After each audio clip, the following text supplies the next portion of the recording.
Beto Abokabi dit autrement dit, bonjour à tous et bienvenue. Merci de nous suivre pour un nouveau numéro de Télématongué. C'est en effet à partir de Mbuji-Mayi, la capitale du diamant, que nous présentons cette édition, dont voici les titres présentés par Alain Osomba. A tout de suite, Pindieu.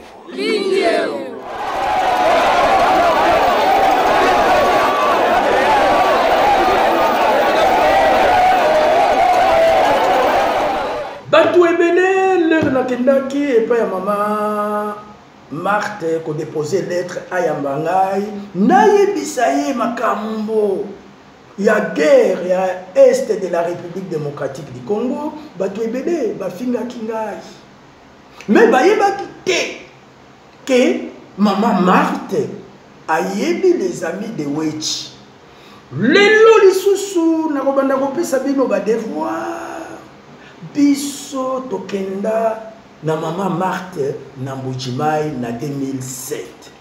Après ba élection à 2006, Kabila aleki président de la République, ba média nyoso bake epai ya Joseph Kabila Kabange, le seul média qui accompagnait la famille Etienne Tshisekedi wa Mulumba et Sabiso ba les amis de Wechi.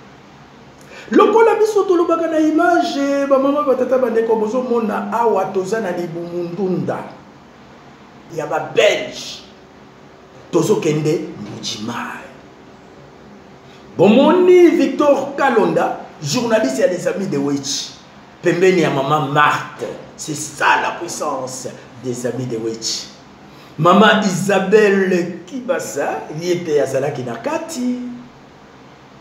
Président de la République Bomoni, Mike Lelo Aza sénateur Azalaki Penakati Yanvio, biso ba les amis de Wechi tokendaki kuna en tant que ba journaliste oyo bazana kati ya équipe nationale des journalistes belges na kombo ya des amis de Wechi.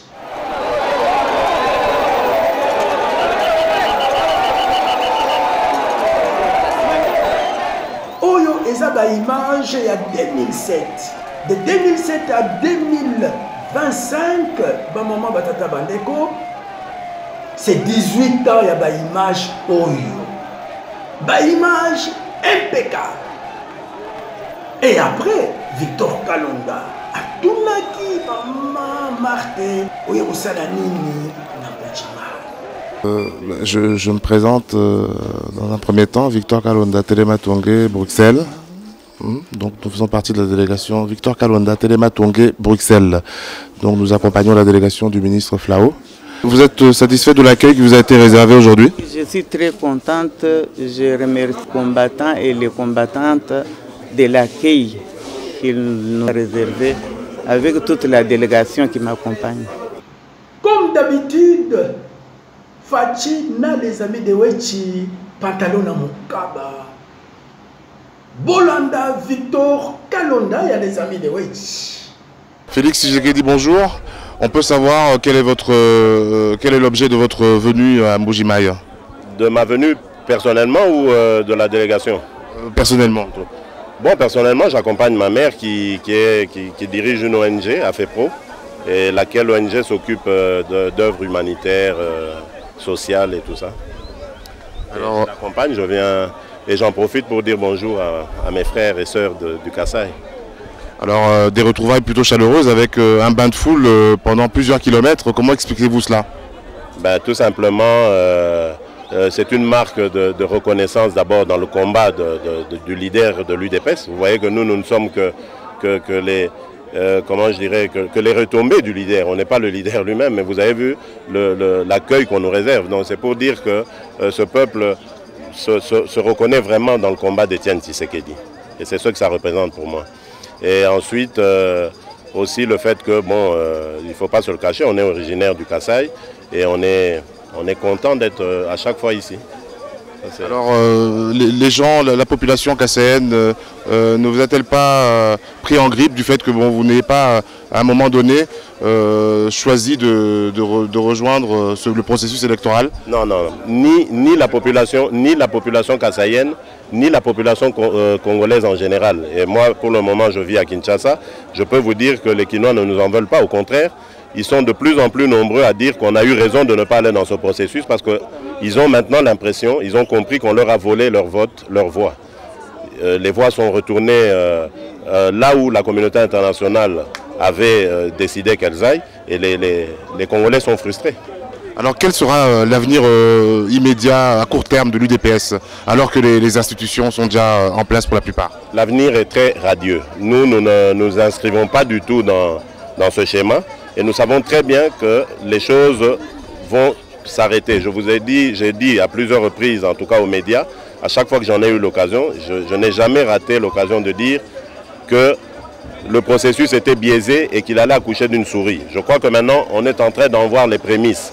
Vous avez vu dans quelles conditions les sénateurs ont été élus, dans quelles conditions les gouverneurs et vice-gouverneurs ont été élus. Et ce n'est qu'un début. Nous allons maintenant passer à l'étape du gouvernement. Et vous allez voir que nous irons crescendo comme ça jusqu'au blocage total. Et nous allons revenir là où l'UDPS a toujours demandé qu'on revienne, c'est-à-dire à des concertations franches et sincères qui vont amener la réconciliation nationale et qui vont amener un gouvernement d'union nationale qui va organiser de vraies élections libres, démocratiques et transparentes. Mais le fait d'être en dehors de toutes ces institutions ne constitue-t-il pas un handicap justement dans la quête à cette réconciliation nationale? Mais oui, pour certains stratèges, ça constitue un handicap. Mais nous ne sommes pas coupés. Je crois que, je ne sais pas si vous êtes au courant, mais le ballet diplomatique à Limete continue. Si tout va bien, pourquoi est-ce qu'on consulte le sphinx de Limete? Donc ça veut dire que l'UDPS représente toujours quelque chose dans la mémoire collective. Donc, le parti existe toujours, ces structures existent, vous en avez la preuve. Nous allons organiser un congrès très bientôt, nous allons mettre le parti en ordre de bataille et tout va aller pour le mieux. Donc on n'a vraiment pas le sentiment de frustration et sûrement pas celui de défaitisme. La victoire est à venir et elle arrivera, nous en sommes certains. Alors, des nouvelles du sphinx de Limete, comme on a l'habitude de l'appeler? C'est ça, oui, il va très bien, évidemment. Je le vois chaque fois, chaque jour. Il va très bien, il va très très bien. Mais est-ce qu'on peut s'attendre à une intervention de sa part dans les jours, dans les semaines à venir? C'est ça que j'allais dire. Il s'est installé dans un mutisme stratégique, on va dire. On va l'appeler comme ça. C'est-à-dire? Stratégique. C'est-à-dire, il a dit ce qu'il fallait faire pour le pays et maintenant il se tait. Il attend que tout le monde arrive à la maturité à laquelle l'UDPS est arrivée. Et quand toutes les consciences seront prêtes à comprendre ce que l'UDPS a déjà compris, eh ben, on retournera à la table des concertations et nous allons faire les choses autrement et de meilleure façon. Bouti Kolanda, interview, il y a le président Félix Tshisekedi Tshilombo, Bisouba les amis de Wechi, et sa équipe. Tozalaki na au moins 5 journalistes et ma casse. Ba caméraman, na ba monteur. Donc les amis de Wechi, ça Cyprien Wechite, ngai na salaki na équipe na des rôles. Rôle ya liboso, patron Oyo. Azo simba les amis de Wechi, rôle na ngai ya liboso. Il y a Mibale caméraman, il y a des amis de Wechi. Un caméraman très discipliné sur le terrain. Quand nous allons sur le terrain, nous allons jouer le rôle de caméraman. Parce que c'est les journalistes qui commandent les caméramans. Nande Bobande commande sur le terrain, les journalistes sont commandés. Bakobenga ngai Wechite, soit tozalaki na kombo moko oyo babale kobenga ngai devant bato messager ou bien combattant de la liberté, filmer ngai boye na ko filmer. C'est ça la discipline et les amis de Wechi. Ba maman batata bandeko ndenge bozo mona wana image à papa Etienne Tshisekedi eza au moins na 500 mètres. Avec ma caméra, na beti zoom. yango nalobaka caméra yango oyo babukaki yango injustement en disant que c'est Kabila qui a acheté cette caméra. Et puis il y a Raïsi Kabila Kabange azolinga ngai te alobi ngai na bodwe amba wechi toza bandeko.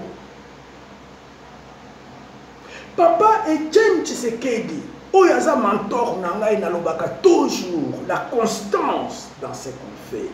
Namouze le roi Désiré Kabila n'est jamais trahir son pays, n'est jamais trahir son équipe, son épouse, même un ami. Baïbisaki ngai boye mosala nde tata, mosala nde mama. Mutu abomeli yo mosala, abomeli yo tata, abomeli yo mama. Mosala nde kopesa yo mbongo, mbongo wana nde bako respecter yo na société. Soki ozana mosala lokola ngai Cyprien Wechi, Fachi Beton atiki ngai 6 ans, un vieux de 70 ans sans revenu, bato bako respecter yo te, yango lelo ba petit bakomi kofinga nga. Mutu wana asa ndeko na yo te. Il faut dans un premier temps arranger naye, soki aboyi ko arranger azongi sela yo musala. Il faut rompre avec Moutouana parce qu'il y a des yoté. Et ça conseille oyo papa Etienne Tshisekedi wa Mulumba abale ko pesa biso. Yango naye et pas il y a président Félix Tshisekedi Tshilombo. Nazo senga mbongo na yoté. Nazo senga nomination té. Nazo senga bafuta ba caméra na ngai oyo babukaki yango. Caméra ya liboso yango wana 15 000 ndenge bozo mona. Bana poto soki bobande komona caméra oyo na wechi te botelema boloba wechi okosi. Yami bale yango oyo bozo mona ndenge naza na mama Marthe na Mbujimai, ndenge nazo filmer de loin 8500. Yango nazo senga na mama Denise na Fachi bopesa ngai 23 500 nanga na réorganiser les amis de Wechi. Les amis de Wechi lelo ekomi kopesa bino ba mama batata badeko ba image ya Mbujima ya mama Marthe mutu moko azala ngote. Ba image ya papa Etienne Tshisekedi mutu moko azana yango te, na ba image oyo ya mama Denise babane ko finga ye. Mama Denise ayika ko tembela Fachi azalaki combattante te, mutu ya liboso oyo ye na ba image ndengai Cyprien Wechi. Yango nazo senga ba mama batata bandeko 23 500. Maman Denise, Fachi Beton, dernièrement Awa, Bopesaki Namatanga, ya Chaka Congo, 50 000, que son âme repose en paix, il mérite ça. Ba musicien oyo babandaki koyembela Raïsi Kabila Kabange, kiti oyo. Na ba mariage na bino, na ba anniversaire na bino, bobenga kabango, bopesa kabango ba 50 000, ba 100 000. Pourquoi? Et loko oyo nazo comprendre te, est-ce que ba ebisa kabino demande ya Wechi ou bien boye bakate? Soki boye bakate, na sali demande ouvertement. Naza a besoin, il y a 23 500 nangai pour réorganiser les amis de Wechi de Belgique.